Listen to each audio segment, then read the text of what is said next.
আসসালামু আলাইকুম বন্ধুগণ, জরুরি বিদ্যুৎ সেবায় আপনাদের সকলকে স্বাগতম। বন্ধুরা, আপনারা অনেকেই বলে থাকেন যে ভাই, এই তীব্র গরমের ভিতরে দিনের বেলা আপনারা যদি লোডশেডিং দেন আর রাতের বেলা যদি লোডশেডিংটা না দেন তাহলে কি হয় না? অর্থাৎ দিনের বেলা লোডশেডিং না দিয়ে রাতের বেলা লোডশেডিং দেওয়ার জন্য আপনারা অনেকে অনুরোধ করতেছেন।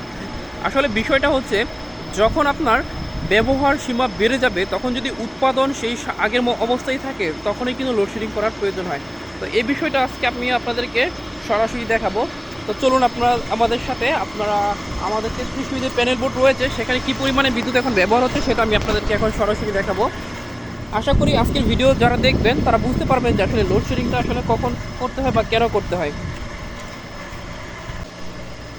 তো বন্ধুরা, এই হচ্ছে আমাদের 33 কেবি প্যানেল বোর্ড। তো এই প্যানেল বোর্ড থেকে আমাদের যে উপকেন্দ্রে যেই লাইনগুলো রয়েছে, এখান থেকে 2টা ইউনিয়ন বা 3টে ইউনিয়নের যে বিদ্যুতের লাইনগুলো রয়েছে, তো টোটাল আমাদের কি পরিমাণে এখন বিদ্যুৎ ব্যবহার হচ্ছে সব কিছু কিন্তু এই প্যানেল বোর্ড থেকে আমরা দেখতে পারি বা দেখা যাবে।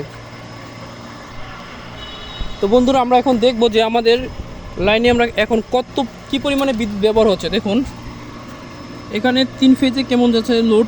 এক ফেজ আছে 125 এম্পিয়ার, 122 এম্পিয়ার, 128 এম্পিয়ার। তো অ্যাভারেজে দেখা যাচ্ছে এখানে আমরা যদি এটাকে আমরা মেগাওয়াটে বের করি সেক্ষেত্রে মোটামুটিভাবে এখানে মোটামুটি 6 মেগাওয়াটের মতো বিদ্যুৎ এখন চলতেছে।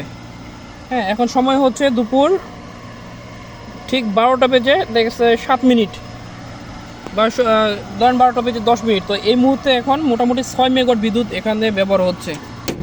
তো এই আমার এখন জাতীয় গ্রিড থেকে যে উৎপাদন বা যে বরাদ্দটা রয়েছে সেটা কিন্তু সমান রয়েছে, অর্থাৎ সেটাই যেই উৎপাদন যেটা রয়েছে সেটার দ্বারা এই গ্রাহকগুলো এখন এইভাবে সুন্দরভাবে চলতে পারতেছে। এখন কিন্তু কোনো লোডশেডিং নেই।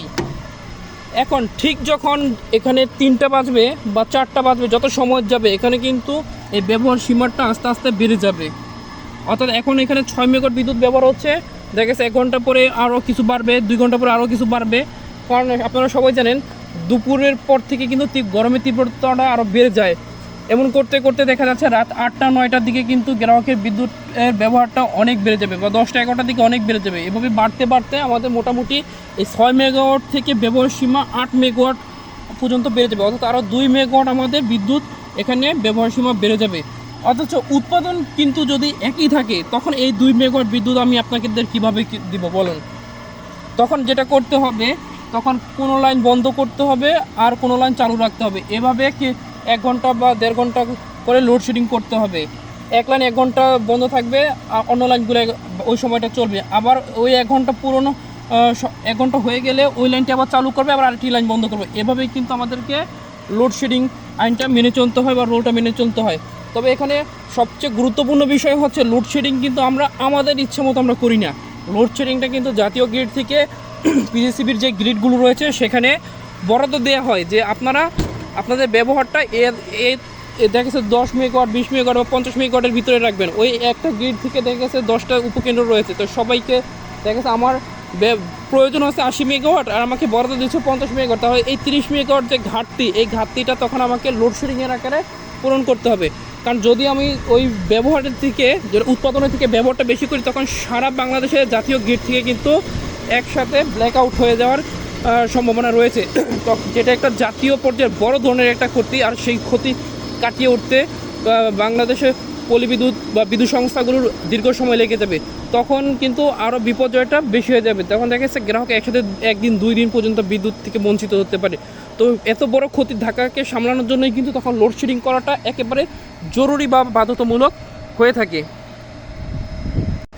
তো বন্ধুরা, বিষয়টা হচ্ছে আমাদের উৎপাদনটা তো একই আছে, তাহলে আমাদের ব্যবহারটা কিভাবে ভালো? ধরুন এখন গরমের সময় আপনার ঘরে পূর্বে একটা ফ্যান ছিল, তো গরমের এই তীব্রতার কারণে আপনার সেই একটা ফ্যান দিয়ে আপনার ঘরটাকে ঠান্ডা বা শীতল করা যাচ্ছে না, যার ফলে কিন্তু আপনি আরও একটা ফ্যান ব্যবহার করতেছেন বা আপনার সাধ্য অনুযায়ী আপনি এসি ব্যবহার করতেছেন, আপনি এয়ার কুলার ব্যবহার করতেছেন, কিন্তু আপনার ব্যবহারটা কিন্তু উৎপাদনটা কিন্তু আগে একই ছিল, কিন্তু ব্যবহারটা কিন্তু আপনার 2 গুণ 3 গুণ বেড়ে গেল। তো এই যে অতিরিক্ত যে ব্যবহার সীমাটা, এটার জন্য কিন্তু আমাদের উৎপাদন কেন্দ্রগুলো এক্সট্রা কোনো উৎপাদন করতে পারেনি বা সক্ষম হয়নি।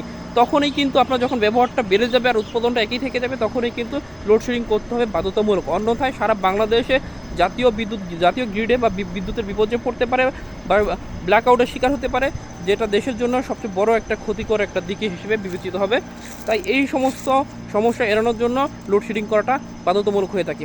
তবে লোডশেডিংয়ের পিছনে পল্লী বিদ্যুৎ সমিতি বা বিদ্যুৎ বিতরণকারী সংস্থাগুলোর কোনো হাত নেই, কারণ বিদ্যুৎ বিতরণকারী সংস্থাগুলো কিন্তু বিদ্যুৎ উৎপাদন করে না, বিদ্যুৎ উৎপাদন করে হচ্ছে বিদ্যুৎ উৎপাদনকারী সংস্থাগুলো। তো বন্ধুগণ, আশা করি বিষয়টি আপনাদের কাছে সুস্পষ্ট হয়েছে। লোডশেডিং সমস্যার জন্য বিদ্যুৎ কর্মীদেরকে কখনো গালিগালাজ করবেন না, তাদের সাথে খারাপ আচরণ করবেন না। দেশের এই জাতীয় বিপর্যয়ের সময় বা লোডশেডিং সমস্যার সময় আপনাদের অবশ্যই ধৈর্য ধারণ করতে হবে, আর সকলের নিজ নিজ সামর্থ্য অনুযায়ী বিদ্যুৎ অপচয় করা থেকে বন্ধ থাকতে হবে। সকলে ভালো থাকবেন, সুস্থ থাকবেন, সবসময় জরুরি বিদ্যুৎ সেবার সাথেই থাকবেন। আসসালামু আলাইকুম।